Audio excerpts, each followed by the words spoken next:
I grew up in a political family. My father, as a member of Congress, co-sponsored the first congressional hearings on climate change 25 years ago.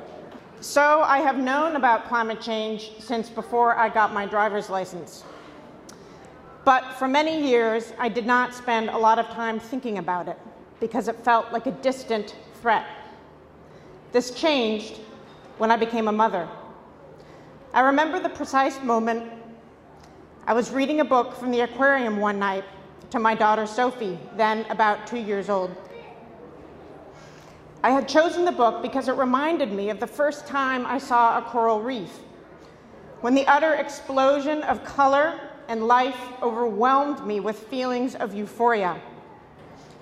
But as I read the book to Sophie, I found the words catching in my throat as I suddenly realized she may never experience that beauty, that sense of wonder and delight because of the impacts of climate change.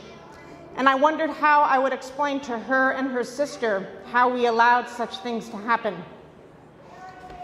Climate change was no longer some metaphysical, distant possibility, but a very real and grave threat to Sophie and Lucy's future. I did not know what to do about my new sense of urgency. I'm not a scientist, I'm not an engineer or policy expert. People like me are mostly told to focus on our carbon footprint and to vote right. I felt stuck, powerless, and I spent a certain amount of energy trying not to think too much about it. Then a few years ago, I had the opportunity to meet Marshall Gans, a longtime organizer and movement builder. The first time I sat in Marshall's office, he made 3 key points.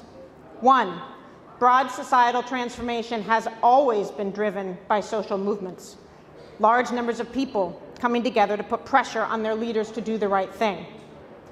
2, people are reached not by pounding them with facts and figures, but by appealing to their shared values. And 3, people are inspired to get involved when there is a sense of hope and possibility. As I sat there listening to him talk, I felt as if the sun had just come out from behind the clouds. And I started to envision 1 million mothers engaged in the fight against climate change,